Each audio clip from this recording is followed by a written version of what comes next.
New York's Forest Preserve is all the land owned by the state within the Adirondack and Catskill parks, managed by its Department of Environmental Conservation. These properties are required to be kept forever wild by Article 14 of the state constitution, and thus enjoy the highest degree of protection of wild lands in any state. It is thus necessary to amend the New York State Constitution in order to transfer any of these lands to another owner or lessee. Currently there are more than 2.6 million acres of forest preserve in the Adirondacks and 287,514 acres in the Catskills. While today the forest preserve is valued largely as a conservation measure, its establishment in the 19th century was motivated primarily by economic considerations. Gradually its inherent worth as a nature preserve came to be seen, as it became a draw for recreation and tourism. A later amendment to Article 14 also made the lands important parts of water supply networks in the state, particularly New York City's, by allowing 3% of the total lands to be flooded for the construction of reservoirs. Origins: Adirondacks. During the years after the Civil War, the state's business community began to fear that unchecked logging in the Adirondacks could, through erosion, silt up the Erie Canal and eliminate the state's major economic advantage. They were informed by George Perkins Marsh's seminal 1865 book Man and Nature, which made the connection between deforestation and desertification. 5 years afterward, surveyor Verplanck Colvin beheld the Adirondacks from the summit of Seward Mountain during his mission to map the region. The idea of preserving the lands in some sort of park occurred to him then and there, and after he returned he wrote to his superiors in Albany that action needed to be taken to prevent that kind of despoliation. They appointed him to a committee to study the problem. In 1882, the businessmen began lobbying the legislature in earnest, and were rewarded 3 years later with the passage of the Forest Preserve Act, which provided that no logging would be allowed on state-owned land. Catskills. Later that year, Ulster County's representatives in the Assembly were trying to get the county out of a crushing property tax debt a court had ruled they owed the state. The solution was to convey some of the land on which they owed the taxes, mostly around Slide Mountain, to the state. The Catskills had actually been considered when the Forest Preserve legislation was first passed, but Harvard botanist Charles Sprague Sargent had visited them and reported back to the legislature that it was not worth the effort as its streams did not appreciably affect the state's navigable waterways. However, an amended version of the bill was passed, after many deals and compromises among members, that added lands in Ulster, Sullivan and Greene counties to those eligible for forest preserve status. One side effect of this deal is that the state pays all local and county property taxes on the forest preserve as if it were a commercial landowner. This has helped many local governments remain solvent, as they have very little economic assets other than forest resources. Article 14. To manage the land, the state had created a forest commission, making New York second only to California in having a state-level forestry agency. Most of its members were either openly or covertly connected to timber interests, however, and routinely approved dodges around the legislation to make sure logging would continue. In 1893, the legislature retroactively approved many of these practices by giving the commission the right to sell timber from the lands and trade them as it saw fit. It seemed the forest preserve now existed only on paper, but the following year New York held a constitutional convention, and the language of the law was written into the new state constitution with added words to close every loophole the Forest Commission had found. This section, Article 7 of the 1894 Constitution, is often referred to as the Forever Wild section, even though those two words do not appear next to each other in the text. Since amending New York's Constitution is a deliberately cumbersome process that requires the approval of both Assembly and Senate in successive sessions of the legislature, followed by public approval at the next general election, this put a severe damper on any efforts by the Forest Commission to placate the loggers while still claiming to be honoring the law. Nonetheless, they would try. The new provision barely survived an attempt to gut it 2 years later when they again prevailed upon the legislature to approve an amendment, requiring the state to manage the land in accordance with sound timber management principles. Voters resoundingly rejected it, however, and the principle of a forever wild forest preserve has remained inviolate in New York State to this day. Since then, over 2,000 amendments to Article 14 have been introduced in the legislature. Of those, only 28 have made it to the ballot, and only 20 have passed. Many of those have been otherwise routine land transfers that enabled the construction or expansion of public cemeteries or airports. Others have allowed for the construction and continued maintenance of reservoirs and highways. The most significant change was a pair of amendments that created the ski centers at Bel Air in the Catskills and Gore and Whiteface in the Adirondacks. The latter includes a toll road to the summit as well. Subsections were later added to allow the construction of reservoirs and make certain that use of the land remained free to the public beyond any reasonable fee the state could charge for a particular activity. Acquisition of new forest preserve land. Blue Line in 1902, when Article 14 was more a matter of settled law, the legislature realized it had to delimit where forest preserve would be acquired. Accordingly, that year the Adirondack Park was defined in terms of the counties and towns within it. 2 years later, the Catskill Park was defined. Instead of just declaring certain towns to be within the park, however, the legislature also used old survey tract boundaries, streams and railroad rights-of-way to clarify where it would be seeking land in the future. The park boundaries became known as the Blue Line since they were drawn, as they have been ever since, in blue ink on state maps. Methods of land acquisition. While many of the original holdings came from tax foreclosures, over time the state bought huge tracts, aided by bond issues approved by the public. One in the late 1920s proved to be of particular value as the state was able to acquire a great deal of property at minimal prices due to the Great Depression. At the time, the state's Parks Council bought the land and left management to the then Conservation Commission. The state could also theoretically use its power of eminent domain to acquire forest preserve, but in practice it has rarely resorted to this. For the time being, the state is not seeking to expand the forest preserve as actively as it has in past years, since many of the most desired properties have been acquired. However, it remains publicly committed to working with any willing seller. Land classifications within the forest preserve. Ecological and environmental awareness grew in the later years of the 20th century. Recreational use of the forest preserve began to rise to new levels, and newer methods of outdoor recreation became popular. These two factors led to a widespread realization that it was no longer enough to simply rely on the language of Article 14 and the state's conservation law and the court decisions and administrative opinions that relied on them. The Conservation Department became DEC in 1970. One of its new tasks was to implement more contemporary land management practices, but administration of the state land in both parks was split between different regional officers, and it was hard to get them both following the same principles since they did not communicate much.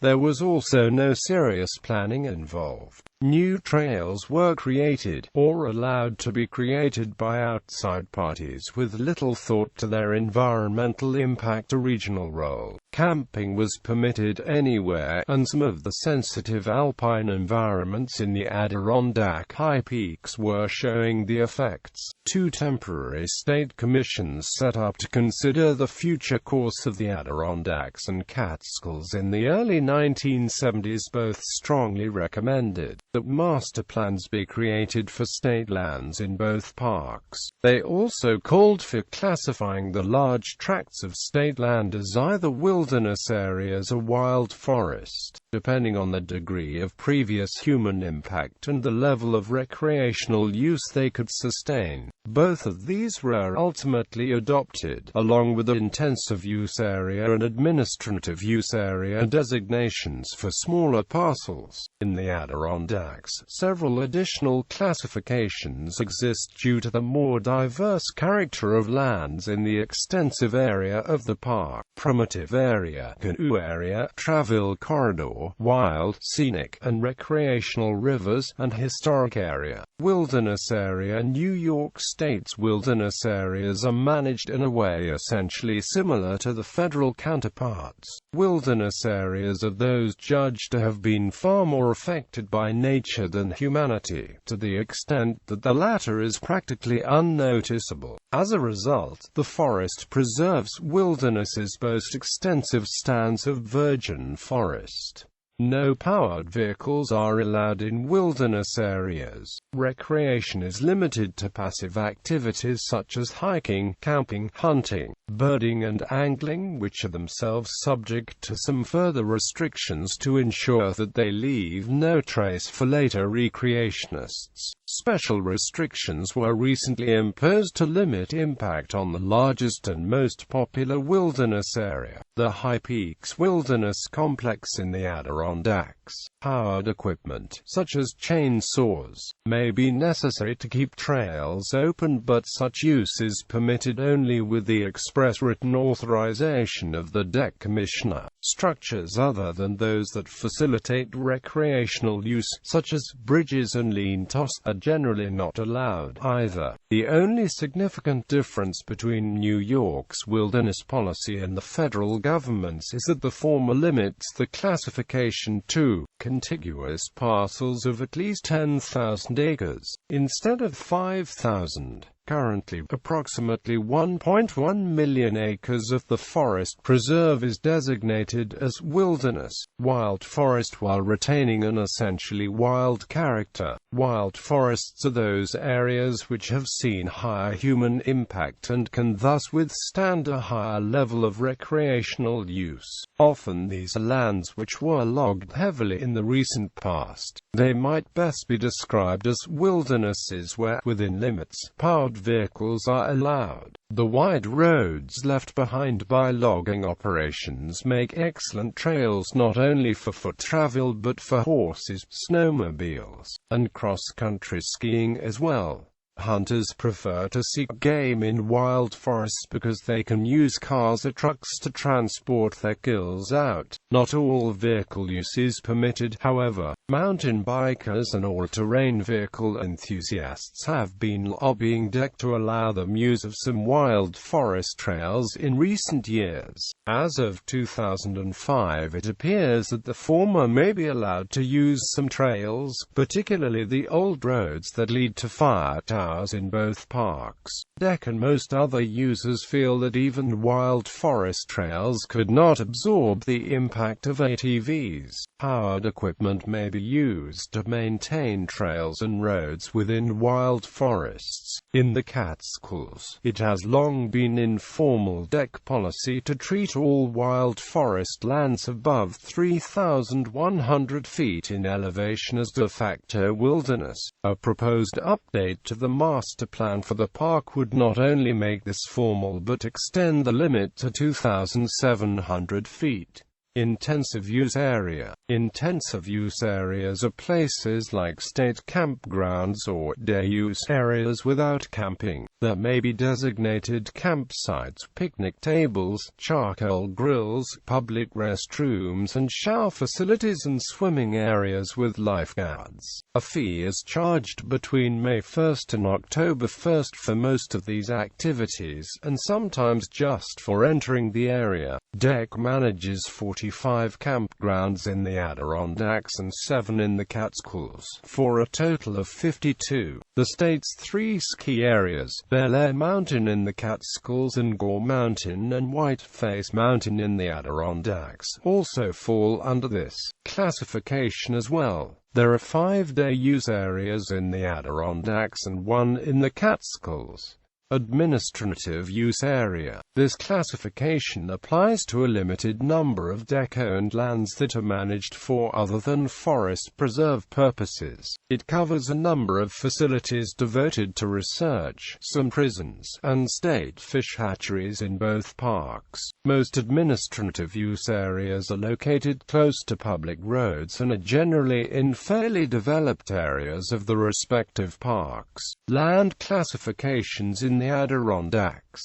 The categories below are specific to Adirondack Forest Preserve lands. They are not used in the Catskills. Primitive area. A primitive area is one that has much the same characteristics as wilderness area, but has some significant obstacles to receiving that status. It may have structures that cannot easily be removed within a given time frame, or some other existing use that would complicate a wilderness designation. The designation is also applied to areas of less than the minimum area that have environments sensitive enough to require wilderness level protection. For most practical purposes, then, there is no difference between a primitive area and a wilderness area. Canoe area. Canoe areas are lands with a wilderness character that have enough streams, lakes and ponds to provide ample opportunities for water-based recreation, since they are relatively flat, and the severity of a typical Adirondack winter ensures that most bodies of water will freeze over. They are excellent places to snowshoe and cross-country ski in that season as well. Currently, the St. Regis Canoe area is the only such designated area in the park.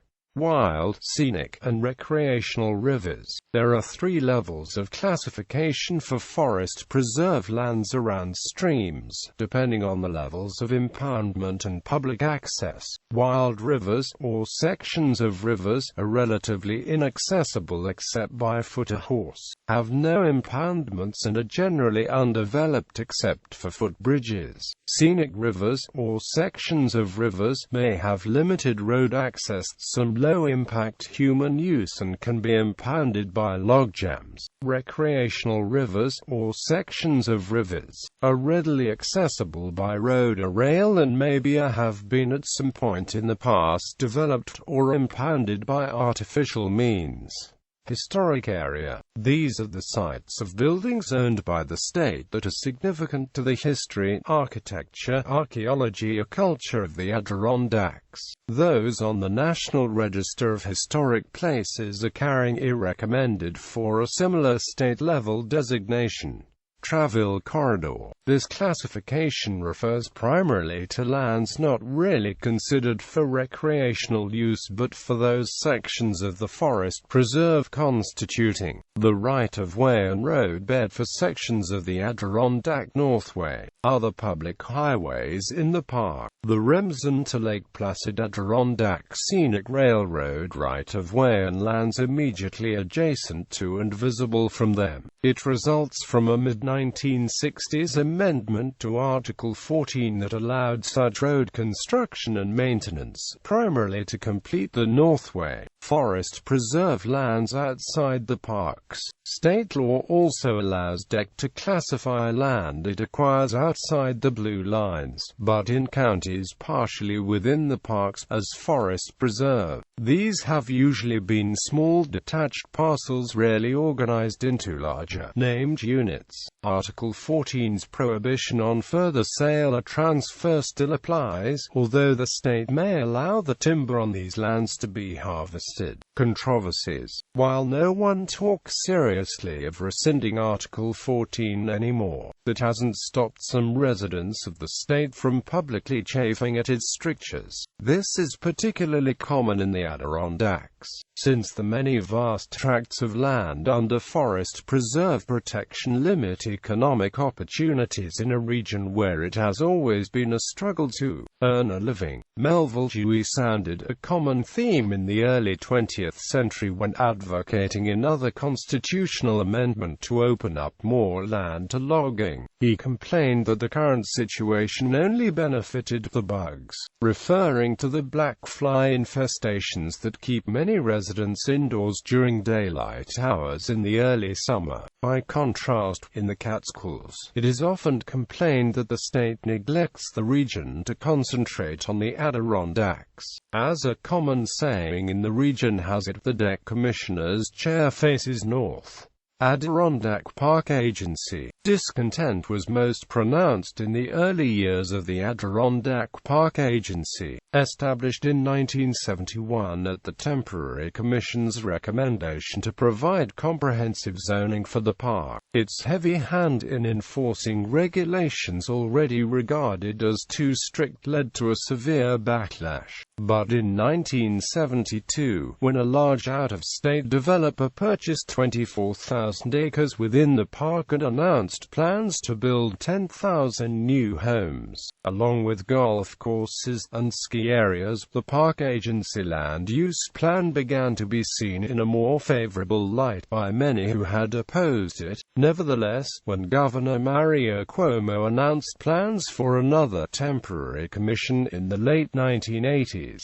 several town boards passed resolutions of intent to secede from New York and join Vermont, and protesters blocked the Northway until Cuomo backed down. The APA was characterized as overly strict when it refused to let loggers haul downed wood off forest preserve land in an effort to help the woods regenerate after the 1998 ice storm. Fire towers. In the late 1990s, a deck forester writing a management plan for the Balsam Lake Wild Forest in the Catskills recommended that the fire tower on top of the similarly named mountain be removed and dismantled as non-conforming. He did this in the hope that someone would step forward to save not only this but the other 4 fire towers on state land in the Catskill Park. At the time, the towers had not been used for fire control for years, and some were no longer safe to climb. Someone did, and after a matching challenge to raise the money, DEC was not only able to exempt them from removal on the grounds that they contributed to the public's understanding of the forest preserve, but repaired all of them as well. In 1997 they were added to the National Register of Historic Places. All 5 and their accompanying cabins have been or will be converted into small interpretive centers with displays identifying nearby peaks. Similar campaigns were undertaken in the Adirondacks, and hikers can now even receive a patch for the backpacks by visiting all the Forest Preserve fire towers. DEC even built a new trail to the tower on Red Hill in the Catskills, as the road to it crosses private land whose owner will not permit the public to cross it. The only fire tower still a subject of dispute is on Hurricane Mountain in the Adirondacks, since unlike the others it is within a primitive area classified by the DEC as the Hurricane Mountain Primitive Area. There has been speculation that the DEC would like to reclassify this 13,449-acre parcel into a wilderness area. Wilderness areas are considered untouched by man, and a fire tower is viewed as a non-conforming structure. As such, the DEC wants it removed for this reason. However, However, residents of the area have been fighting to keep it since not only is it a popular and relatively easy hike, it is the only fire tower in the High Peaks region. The Hurricane Mountain Fire Tower is also the insignia of the Adirondack Mountain Club Hurricane Mountain Chapter. Canisters. Also in the late 1990s, DEC, in its long-delayed management plan for the High Peaks Wilderness Complex, called for the removal of the canisters at the summits of the 20 high peaks that lacked official trails but were nevertheless climbed frequently by the growing number of hikers seeking membership in the Adirondack 46s. Many members felt these were an integral part of the club's identity and wanted to keep them, but in summer 2000, the 46ers board decided to remove them as they did not feel it would be worth pursuing a lawsuit to keep them, especially with little law on the side. Some members are still bitter about this decision since it was taken without consulting the group as a whole. At the same time in the Catskills, however, the situation played out differently. The 1998 draft update to the unit management plan for the Slide Mountain Wilderness Area, the Catskills counterpart to the HPWC, similarly called for the removal of 4 canisters from that area. Public comment, mostly from members of the Catskill Mountain 3500 Club, which maintains those canisters, persuaded DEC to compromise, accepting ownership of them and some design changes in exchange for keeping them as, like the fire towers, structures that enhanced understanding of the forest preserve. This change was later written into the 2003 draft update to the Catskill State Land Master Plan. The different outcome is largely because the Catskills' more open forests mean that its trailless peaks actually are trailless, whereas it has been hard to say that of the Adirondack trailless peaks for some time now.